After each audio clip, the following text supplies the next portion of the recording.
बंदों चरण सरोज गुरु मुद मंडल आगा,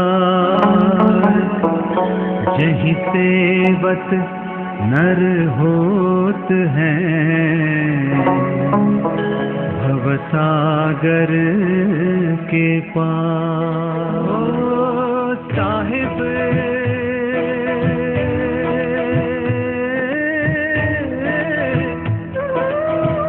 जग में महान है मेरा साहिब, जग में महान है। तेरे चरणों में मेरी जान है, मेरा साहिब सत्य समान है। मैं बंदगी साहिब की करूं, मेरा साहिब ही भगवान है।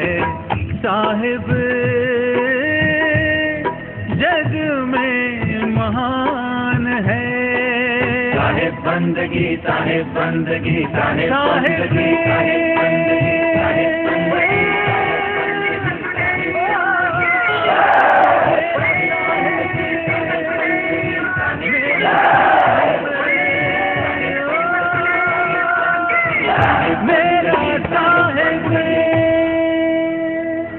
जाका गुरु है आंध्रा, चेला कहाँ को जाए, अंधा अंधे पेलिया दोनों को ऊपर आए। अंधे को अंधा मिले तो राह बतावे कौन, बंदे को बंदा मिले तो गांठ छुड़ावे कौन। कबीर साहब का दंतक पुत्र कमाल था, लेकिन जब साहब गए, साहब ने शादी नहीं की थी। कमाल तो बहता हुआ जा रहा था, एक सड़ा हुआ लाश जा रही थी। शेख तकी ने साहब से कहा, अगर तू उस मालिक का खास और उसका रूप है तो इसको जिंदा कर। कबीर साहब ने चुटकी बजाई और कुदरत के कमाल से तो वो लाश उठ के खड़ी हुई थी। तो तकी के मुंह से निकला था कमाल, तो वो कहा जाओ इसका नाम भी कमाल ही होगा। तो उसको नहीं, धर्मदास जी को अपनी गद्दी देकर गए। अगर हम संतों की जीवनी को देखते हैं तो उनमें सच में काम, क्रोध, लोभ, मोह पर पूरा नियंत्रण था, उनका पूरा कंट्रोल था। ऐसा नहीं था वातावरण। उन्होंने पब्लिक के लिए बहुत कुछ किया। उनकी कथनी और करनी में बड़ा वजन था। रविदास महाराज उच्च कोटि के संत थे। राजा पीपा जैसी हस्तियां उनकी शिष्य थी, लेकिन अपना पूरा जीवन जूतियां गाड़ करके हक की कमाई से एक जूती दान में देते थे, एक से अपनी जीविका को निर्वाह करते थे। क्या वो विश्व प्रसिद्ध नहीं हुए? उनकी आइडियोलॉजी दुनिया में नहीं पहुंची, सब चीज थी। जो प्रभाव उनका वर्तमान में है, उनके अनुयायियों पर को देखिए, महापुरुषों के वर्तमान के गुरुआ लोगों के अनुयायियों को देखो, उनमें ये रंगत नजर नहीं आ रही है। तो भोपाल में जब मुझसे ये सवाल पूछा गया तो मैंने उससे ये कहा कि भाई इसमें 3 तबके आ गए हैं, इसलिए भक्ति क्षेत्र दूषित हो गया, भक्ति में दूषण आ गया, निष्काम लोग नहीं आ रहे, वैसायिकता आ गई, बड़ी तगड़ी वैसायिकता आ गई। बोले भाले लोग इनोसेंट है फिर वहां, और मैक्सिमम जितने भी आप देख रहे होंगे वैसायिकता वैसे भी ओपन भी इसमें आ गई ज़्यादा।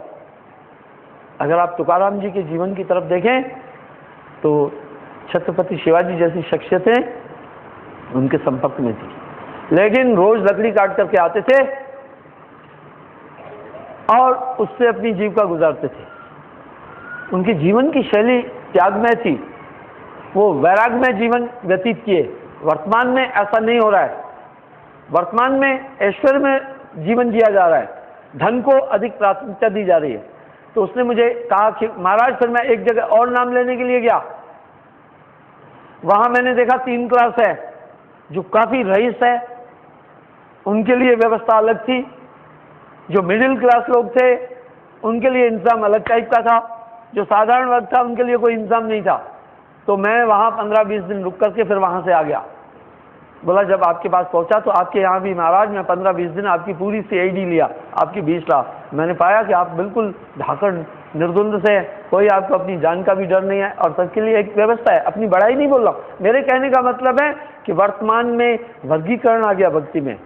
अगर परमात्मा की भक्ति करने के लिए भी पैसे की जरूरत है तो जुल्म हो गया। फिर दिल उसको देना चाहिए दिलदार कोई हो, हिंदू व मुसलमान खरीदार कोई हो। महापुरुषों ने तो इंसान के अंदर प्रेम देखा, उनकी आत्मा की तड़प देखी कि भक्ति के लिए उपयुक्त है या नहीं है। इसलिए गुरु के लक्षणों में भी कहा तीसरी बात, इसमें राजनेता आ गए। क्यों? राजनेताओं को वोटों की जरूरत है, इसलिए चोली दामन का संबंध हो गया बाबा और नेता का।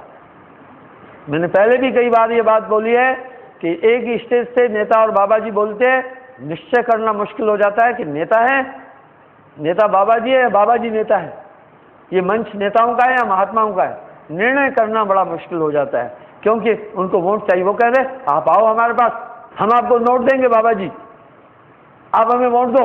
नोट कैसे देते हैं? कहेंगे ये लो 50 कनाल जमीन तुम्हें दे दी, ये लो 60 कनाल जमीन दी, अरबों खरबों की जमीन सस्ते भाव में दी।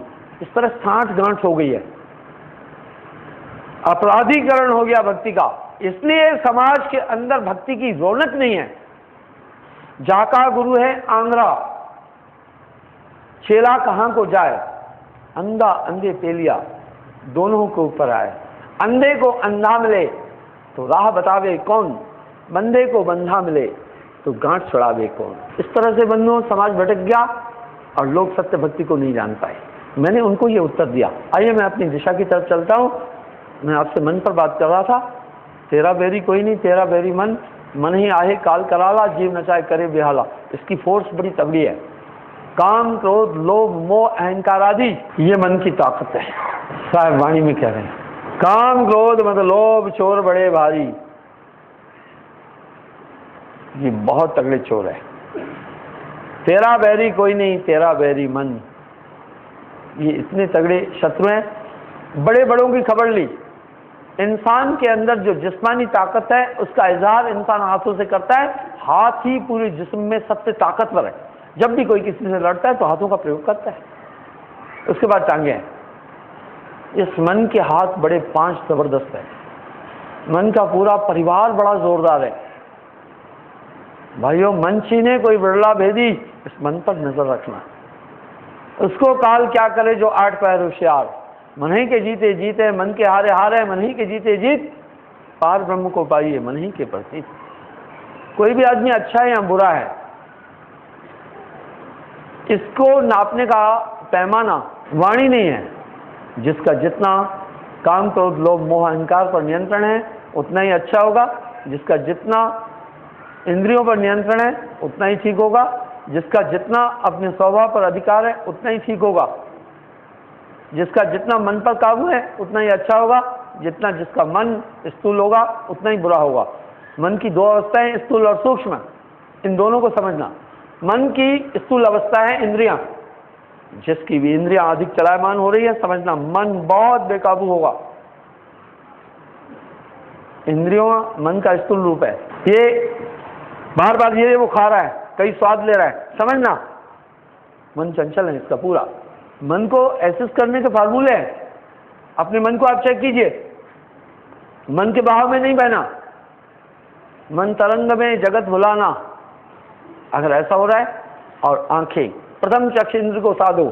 ये आंखें अगर सौंदर्य की तलाश में बार बार घूम रही है तो समझना आपको मन भटका रहा है। सुंदर रूप चक्षु की पूजा, हमेशा ये आंखें सौंदर्यता चाहती है, ये इसका भोजन है। ये आंखें हमेशा सुंदरता, कहीं सुंदर मुखड़ा देगा उधर ही टिकेगी, समझना ये है मन का स्थूल खेल। अगर मन का स्थूल रूप में मन का जिसका नियंत्रण नहीं है, सूक्ष्म में हो ही नहीं सकता, कभी भी उसका मन पर काबू नहीं हो सकता है। पहले इंद्रियों को चेक कर लेना। एक है साधे सब सदे, सब साधे एक जाए, माली सींचे मूल को रुताए फल खाए। इसलिए आदमी को जाना जा सकता है कि इसका मन पर नियंत्रण है या नहीं है। कोई अगर कहे कि उसका ये बात सुनकर के मन निर्मल हो गया, ये वहां जाकर के मन निर्मल हो गया, ये कथा सुनकर के मन निर्मल हो गया, ये तीर्थ नहा करके मन निर्मल हो गया, इसमें शंका है, कभी नहीं हो सकता है। मन कैसे निर्मल होगा बताऊंगा। अगर मन 2 डुबकियां लगाने से निर्मल हो जाए तो फिर वाह वाह वाह, कहना क्या, मन निर्मल हो ही नहीं सकता। अगर 2 डुबकी लगाने से मन निर्मल हो जाता तो फिर तीर्थों में रहने वाले लोग ठगी छल कपट कैसे कर सकते थे? नहीं कर सकते थे। इससे सिद्ध हो रहा है मन इतना जल्दी निर्मल नहीं होने वाला है। मन निर्मल होने वाला ही नहीं है, मन को काबू करना है। जितना धर्म क्षेत्र में छल कपट आ गई है, समाज इस पर चिंतन करे। इतना तो अंडरवर्ल्ड में भी माफिया लोग भी इतने खतरनाक नहीं है।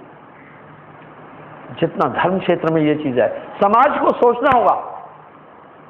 राम जेठमलानी ने जब एक बात कही तो चारों तरफ शोर हो गया कि जुडिशनरी पर चिंतन करो, इसमें करप्शन आ गया। इस सत्य को तो स्वीकार करना ही होगा। क्या आ गया? बड़ा बवाल उठा। राम जेठमलानी जी से मेरा कोई संबंध नहीं है, पर एक बात, पर वो सच था, उस पर चिंतन किया जाना चाहिए। इसी तरह धर्म में दूषण आ गया है। समाज चिंतन करे, समाज चिंतन करे। जितना छल कपट, दगा, धोखा, बेईमानी, विचार धर्म क्षेत्र में है, धर्म के नाम पर लोग कर रहे हैं, इतना कहीं भी नहीं चल रहा। इसलिए समाज ने तो चिंतन करना ही होगा। और इसकी भनक महापुरुषों को पहले लगी थी, इसलिए उन्होंने विरोध किया। कबीर साहब ने कि शिक्षा के दो ही पहलू, आध्यात्मिक और भौतिक। भौतिक में उन्होंने समाज को चेतन किया पहले कि किस किस प्रकार से आदमी अपने निहित स्वार्थों के कारण से आदमी को भ्रमित कर रहा है। कबीर साहब ने 600 साल पहले जितनी बुलंद आवाज में धार्मिक अंधश्रद्धा और पाखंड का खुले आम पर्दाफाश किया, उतना तो वर्तमान में कोई बोलने में भी हिचक पड़ेगा, डर पड़ेगा, डर जाएगा। वाह, उस समय तो कोई कोर्टें नहीं थी, राजा ने फरमान किया फांसी की सजा, तो फांसी हो जाती थी। और आपको सुनकर हैरानगी होगी, कबीर साहब को 52 बार मौत की सजा हुई, और वो 52 कसनी 52 जंजीरें के नाम से जाने जाते हैं। 52 बार सजाए मौत मिली कबीर साहब को, और खतरनाक तरीके से मौत दी गई। इस तरह उन्होंने बड़े निर्भीक भाव से सत्य की बात कही, अंतर जगत को छुआ, मन पर कंसंट्रेट रहे। मन ही आहे काल कराला, जीव नचाए करे बेहाला। इनको साधे चश्म दिल से देख तू क्या क्या तमाशे हो रहे, दिल सदा क्या क्या है तेरे दिल सराने के लिए। 100 मन साबुन से एक कोयला उज्जवल नहीं हो सकता। 100 मन साबुन भी नाकाफी है। लेकिन अगर कोई कहे कि कोयले को धोकर हमने सफेद कर लिया, तो मैं मानने के लिए तैयार हो जाऊंगा। लेकिन कोई कहे कि मन को मैंने निर्मल किया, मैं किसी भी हालत में मानने को तैयार नहीं हूं। मन निर्मल हो ही नहीं सकता। काबू करना, इस पर सवारी करना है, इसको नियंत्रण में करना है। मन पर जो असवार है, ऐसा बिरला कोई, कबीरा ऐसा बिरला कोई।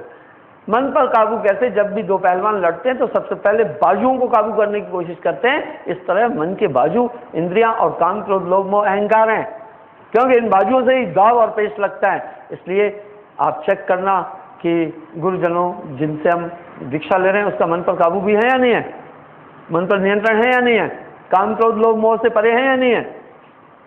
गुरु ग्रही चेला अवधूत, कसनी क्या कथे अपनी मां का फला। कबीर साहब ने बोल दिया, कुछ बाकी नहीं रखा। जाका गुरु है आंध्रा, चेला कहां को जाए, अंधा अंधे पेलिया दोनों को ऊपर आए। अंधे को अंधा मिले तो राह बतावे कौन, बंधे को बंधा मिले तो गांठ छुड़ावे कौन। इसलिए बंधो, मन नितांत खतरनाक चीज है, और मन दुनिया को नचा रहा है, और दुनिया मन की मुरीद है, और मन का स्थूल रूप ये इंद्रिया है। अगर इंद्रिया सक्रिय हो रही है अपने अपने विषयों की तरफ अधिक, तो मन मोटा हो जाता है। मन को फीड ही इंद्रियों से मिलती है। आप अपने बच्चों को प्रेम करो, बच्चों को डराओ मत, बच्चों की परवरिश करो, लेकिन बच्चों को सर पर मत चढ़ाओ, नहीं तो मूर्ख हो जाएंगे। बच्चों की आज्ञा का पालन मत करो, बच्चों का विकास करो। बच्चों की बुद्धि विकसित नहीं है अभी, इसलिए उनके दिमाग का भी विकास नहीं हुआ है। आप उनकी दिशा नहीं पकड़ो, उनको प्यार से समझाते चलो। बच्चों में ये आदत डालो कि आपकी आज्ञा का पालन वो करें, आप उनकी आज्ञा का पालन मत करो। इस तरह मन की आज्ञा का पालन नहीं करना। मन के चलाए तन चले, ताको सरबस जाए। जो भी आदमी मन का गुलाम है वो अच्छा नहीं है।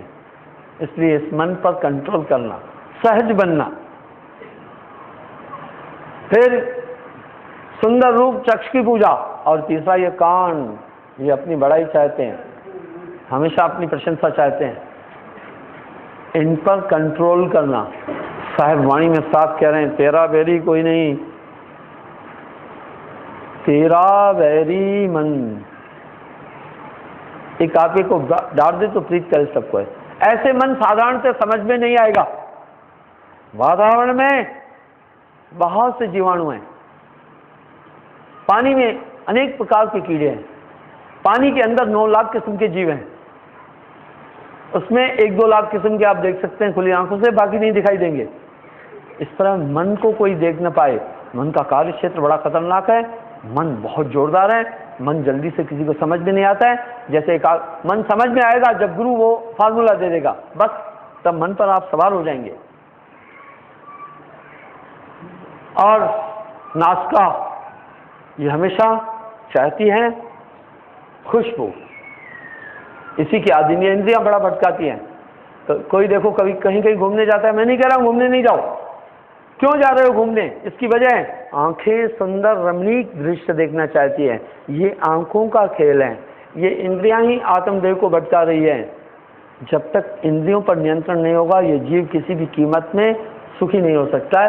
अगर आत्मा बंधन में है तो मन और इंद्रियों के कारण से आत्मा बंधन में है। और साहब ने साफ तो कहा, तेरा बैरी कोई नहीं, तेरा बैरी मन। भाइयों, मन की वृत्ति सुनो। अब मन का सूक्ष्म रूप सुनना। मैंने बताया मन बुद्धि चित्त अहंकार मन का सूक्ष्म रूप है। जब आपका चित्त आपके काबू में नहीं है, समझो आप खतरे में हैं। अनायास ही आपकी इच्छाएं उत्पन्न हो रही है तो आप समझना आप खतरे में हैं।